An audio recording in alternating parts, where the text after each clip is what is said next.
سلامونه قدرمندو په دې تمه یم چې ټول براتر او ټول خوشاله دا د یو ځل بیا ستاسو سرور کامران افغان ستاسو په خدمت کې دي او نن راځو د یوې بلې مهمه موضوع په اړه کې هغه موضوع ده مخه پکې که څه هم لوستونو سره په مخ کېدو خپه کېدل یو فطري خبره ده نو خفګان پر ځان ملا برسېری کوه ځکه چې پرون د غم او اندېښنه وازمایه څه ګټې درته نه ورسوله په دې معنی که د چا زوی په ازموینه کې پات شي نو آیا په خفګان به هغه بریالی شي که پلار دې مړ شو او تا یې خفګان د همیشه لپاره د زړه مشغوله وګرځوله نو آیا هغه به پرې راژوندی شي پر سوداګریز تاوان خفګان تاوان بیرته راډکولی شي مه خفه کېږه ځکه پرون پر یو مصیبت خفه شوې نن ورڅخه مصیبتونه جوړ شو پر بېوزلتوب خپه شوي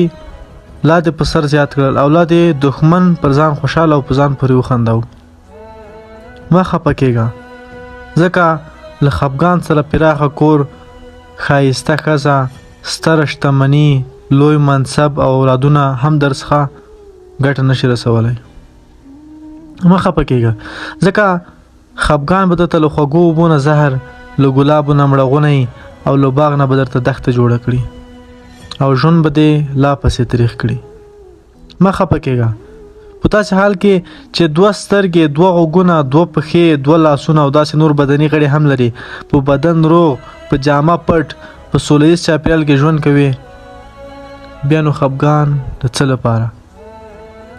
فبأي آلاء ربکما تکذبان تاسې به د خپل رب کوم نعمتونه دروغ وګڼئ رسول الله صلی الله علیه وسلم فرمایي کله چې یو څوک غمجن شي او دا دعا ووایي نو الله تعالی به ترې غم لرې کړي او پر ځای به یې خوښي ور وبخي د دغه حدیث راوي عبدالله ابن مسعود رضی الله عنه وایي صحابه وارزو کړل چې ای د الله رسوله موږ یې زده نه کړو رسول الله صلی الله علیه وسلم ورته وفرمیل چې هر اوریدونکی دې دغه دعا زده کړي اللهم إني عبدك ابن عبدك ابن أمتك ناسية بيدك ماض في حكمك عدل في قضاؤك أسألك بكل اسم هو لك سميت به نفسك وأنزلته في كتابك أو علمته أحدا من خلقك أو استأثرت به في علم الغيب عندك أن تجعل القرآن ربيع قلبي ونور صدري وجلاء حزني وذهاب همي وغمي ما خفه کېږه په داسې حال کې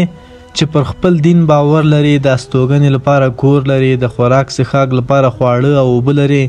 په زړه پورې جامې او د ډاډمنۍ لپاره پۍ مخې ښځه لري